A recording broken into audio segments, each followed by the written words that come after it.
And thank you all very much for being here this afternoon after last night's activities. And I think we have 2 more presentations in this session, and we'll bring it home. The big green button, right? Okay, there we go. I'll tell you a little bit about the National Glass Association. The National Glass Association and former Glass Association of North America merged about 1.5 years ago. The Glass Association of North America had taken care of all of the technical needs and advocacy needs of the industry, and it was a nice merge between the National Glass Association, which puts on a magazine as well as have a trade show. And so when this merge happened, it became the largest non-for-profit organization that pretty much has the entire supply chain. We have membership from glass manufacturers, fabricators, suppliers, glazing contractors, and full-scale glass companies with a mission or a vision statement that says we envision a future in which glass is the material of choice to enhance spaces where people live, play, and work. So that's a little bit of an intro of the National Glass Association. Today I would like to talk to you a little bit about some of the glass and glazing trends in the US and North America, and then also some of the market drivers. Market drivers are typically what's mandated to you. So it's code-driven, it's standards-driven, it's legislature or regulatory affairs. So pretty much, ASHRAE standard for those in the United States, and actually it's global. ASHRAE 90.1 is the energy standard that many of the countries around the world adopted. I'll go into that a little bit. Within the US and North America, we have IBC, which is the International Building Codes. And in Canada, they have their Canadian Standards Association. And then we'll talk a little bit about the government and regulatory side of things, with California and New York always kind of leading the way at a state level. And some of the market trends, jumbo and oversized glazing, that's always something that, in the past several years, it's been bigger and bigger. Timber curtain walls and decorative glazing. So some of the market drivers. We have market drivers where it comes to energy performance. Earlier today, there was a presentation that says, we're trying to get buildings are built once, and so it has to be better, it has to be faster, and it has to perform better than before. So increased stringency is always something. So is the glass going to function the way it was 30 years ago, or is it something that's going to be more advanced? We want more out of that glass and that window. Renewables is also something that's we're seeing an uptick with, as well as daylighting. And on the performance side of things, we're seeing laminated glass use in balconies and guards. That was something in which the codes actually mandated about 2 years ago. And acoustics optimization and safety and security, that's certainly one of our big topics right now in North America. So getting into the weeds a little bit, not too much. Here's the climate zone map for the U.S. So there's about 8 different climate zones within the U.S. And it goes from 0 in Miami. There we go. In this area here, and goes all the way up to 8. And so what's happening there is that with the stringency going on, you're looking at more triples, triple IG that's being mandated way up north. So ASHRAE, like I mentioned before, ASHRAE 90.1 is the energy standard that is inside of, as part of the code. So it's mandated. The IBC, the International Building Code, actually references the standard, meaning that every time that the IBC is published, it's referencing the new version of the standard. So they work hand in hand with each other. And so these are some of the numbers in which they're working on right now. ASHRAE 90.1 currently is going through its formatting process for the 2019 version, and by the end of this year, it should be published. But here are some of the numbers. As you can see, stringency is always coming down. So the numbers from 2016 are in the peach color there, and you have the 2019 numbers in the blue.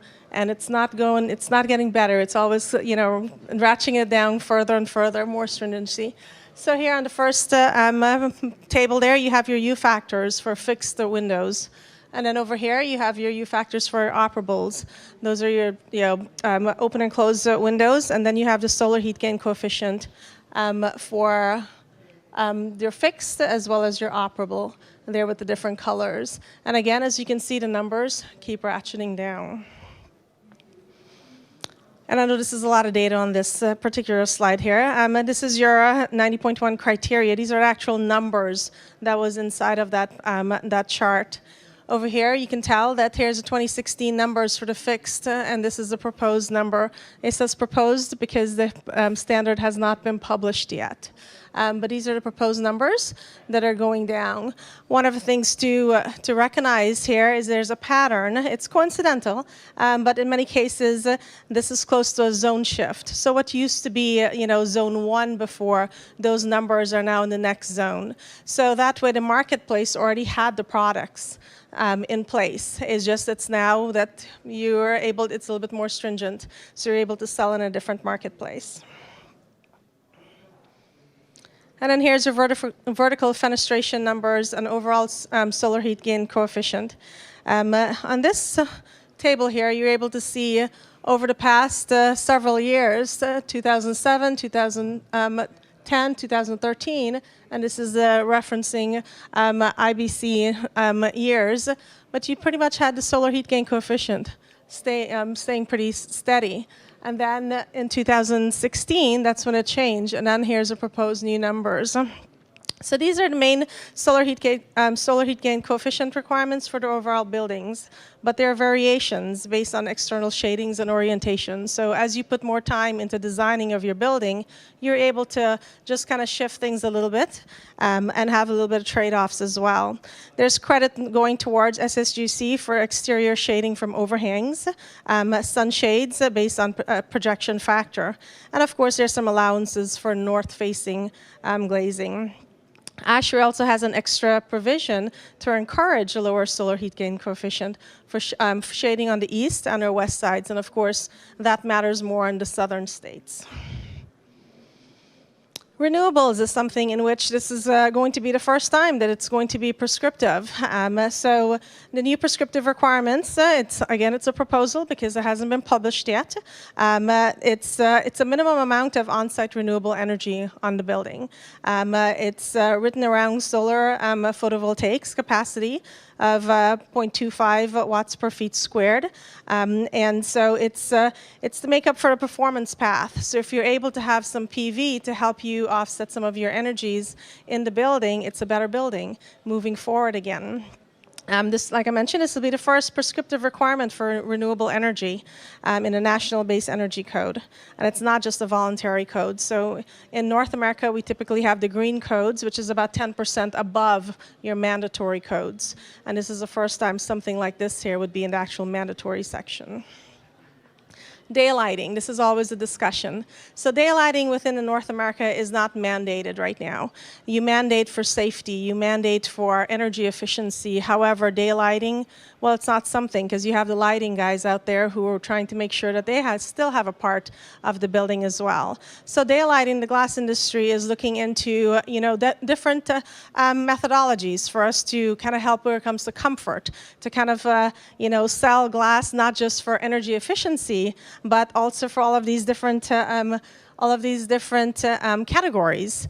You have increased real estate values because you have access to daylighting. You have, workers are able to be more productive if they have a touch with what's going on outside, if they're able to see out there. You have improved performance on visual and memory tests. Kids in school are able to focus better and perform better. In school. You have decreased absenteeism in workers, meaning that you're sitting at your desk and you're spacing out a little bit and you really don't want to be there and you're thinking about what you're going to do this weekend. Well, when you have access to daylighting, you're actually a little bit more productive. So for the employers, they want to have that for their employees. There's also some studies that said that that in hospital stays that people are recovering faster if they have access to daylighting.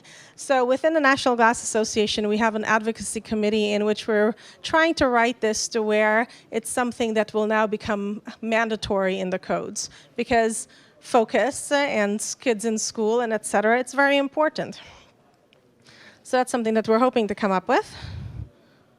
Okay, here we go. Canadian Standards Association. So CSA 460 2019 was published about 2 weeks ago. This is a bird-friendly design guide. So this is something in which within North America, the migratory path for birds go from about Toronto and it kind of goes down Midwest, and then you have some in the Seattle area and even San Francisco. There's many different cities, Chicago being one of them, San Francisco, Toronto, in which they have these programs to where they would like to make sure that when the birds are migrating, that they're not going into the buildings. So right now what's happening, if you have a building in which you have reflective or it looks like an open area, the birds think it's just keep on going with the sky. And so they kind of hit into the building and then fall down to the street. So of course that's disturbing for workers coming in the morning to see that. And so this is a big topic that's going on in North America right now, to where it's more of a discussion on, okay, how do we have mitigation factors on this? So this new standard talks about treatment of glazing. There's discussions about having a little bit of a marker on the windows. There are different types of treatment to the window to where you can have that to where the birds can see, a brick wall almost, or just a wall, whereas as humans we don't see at that level. But this is a brand new standard. In the IBC, glass and handrails and glass and handrails and guards. So in the 2018 version of the International Building Codes, this section was changed to where laminated glass was now required for all balconies. And so it has to be safety glazing. There's only one exception. The exception is that if there is you can have single fully tempered glass if there's no walking surface beneath. So meaning that, in a hotel lobby, or, sometimes they have the ramps towards the atrium, and you have a guard there or a balcony there. So things like that, or if by chance, in California, you have some of these homes that just kind of overlooks like a cliff or something like that, to where there's no walking surfaces, you're able to have tempered glass. But everything else has to be laminated, and that's something that's been code mandated. Additional building codes and standards activities, security glazing in school. With the ramp up, it seems like, of horrific incidents going on with school shootings and just office shootings and church and things like that. This is a multi-industry discussion that's going on right now. It's not just the glazing industry that's talking about this. One of the topics that, I think it was in Florida that happened, it had laminated glass, because it's in a hurricane zone. And so the shooter at that point in time, he thought that, he can get the kids out of the school and then be able to, kind of go up a little bit and have a better, I guess, I don't know, but it's just trying to see, as the kids were escaping, being able to have more target. But as the laminated glass was there, he was not able to get an opening. And so, but how did he get into school? Well, it's a fire alarm. What happens when you pull a fire alarm in a building? Everybody exits. And so the fire marshals are also discussing this. The hardware companies are discussing this. Glass companies are discussing this. And it's just multidisciplinary.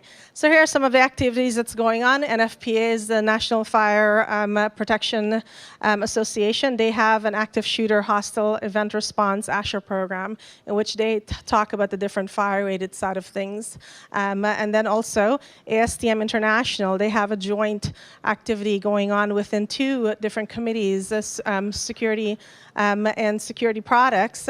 It's a mitigation of armed aggressors in educational institutions. This is something that is so huge. They're talking about, chemical attack. They're talking about not just shooting. And so that's going on. And of course, at the ICC, the International Code Council, there's an ad hoc group working on building safety and security. The Glazing Industry Code Committee is also working through on this here. So a lot of hands on deck on this particular issue. And within the National Glass Association, we've had for many years now an informational bulletin. I poured this water, so it's mine. And then we've also had presentations and webinars. There's going to be another presentation and update in October of this year. So this is something which we're all kind of focusing on, discussing, and trying to figure out different ways of still keeping glass in schools, but also making sure that there's an eye on design for this. Some of the government and regulatory drivers, California. California as a state has always been a little bit more progressive in ways of doing their things. Their local state codes have always kind of pushed the boundaries. So earlier in 2017, there was a Buy Clean California Act that got into, that was published, and it called out only 4 different building components: carbon steel or rebar, structural steel, mineral wool board insulation, and flat glass. Well, flat glass, the way it's defined, is raw glass. And so raw glass is not in buildings. It's usually processed. And so this is the whole sustainability movement, to where you have a product category rule, and based on that product category rule, it has to do with your life cycle analysis and your global warming potential and all of your energies. But the way they wrote this bill, they were misinformed, to where it's flat glass only. And so right now, we're looking to see how we can still help with these public works projects only, but also make sure that we're still moving the industry forward with them. And then here's some dates in which you can reference. New York City, they had a new Green Deal to where their mayor, I think it was when he first made the statement, it was kind of misunderstood, to where he says he doesn't want to have high-rise buildings in New York City anymore. Well, that's not true. It was actually more of he does not want less energy efficiency. He wants more energy efficiency within New York City's buildings. And so there was a little bit of clarification on this one here, to where we have 2 different, just a one-pager that kind of talks about what the exact requirements are. So that way it's not a knee-jerk reaction saying that New York City does not want, all glass buildings anymore. Could you imagine that? Trends. Jumbo, oversized. We see it a lot over here in Europe. We're seeing it a lot more in the United States as well.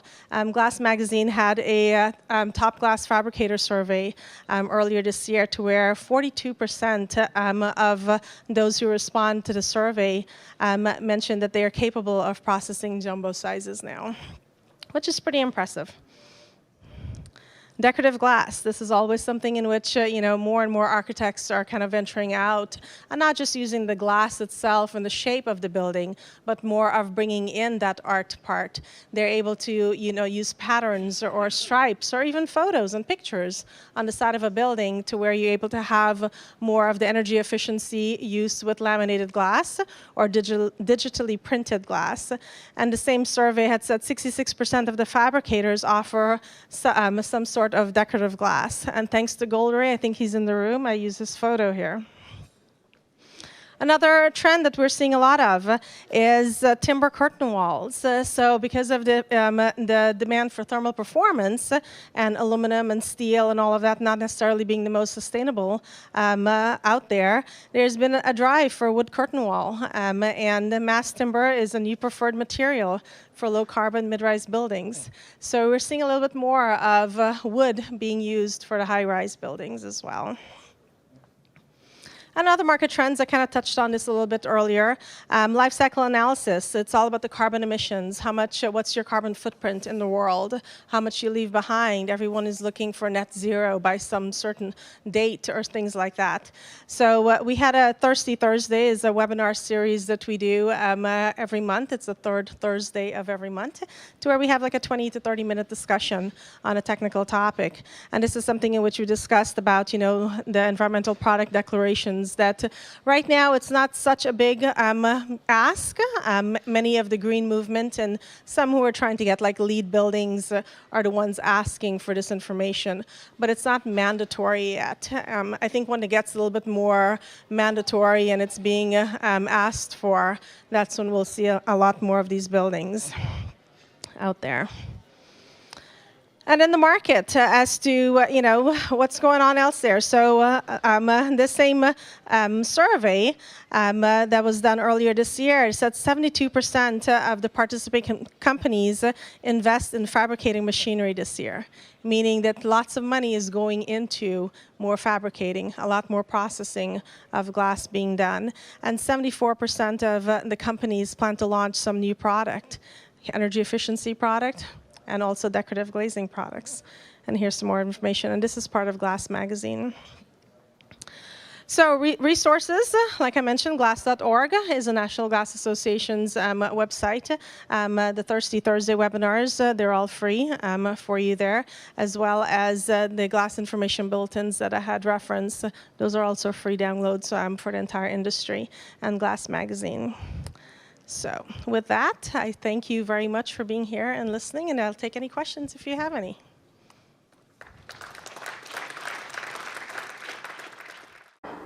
Hi there.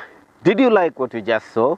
If you did, why don't you like the video, drop us a comment below, and share the video as well, since GPD is all about sharing. And to receive more videos in future, subscribe to this channel. And don't forget to click the bell icon. Ciao.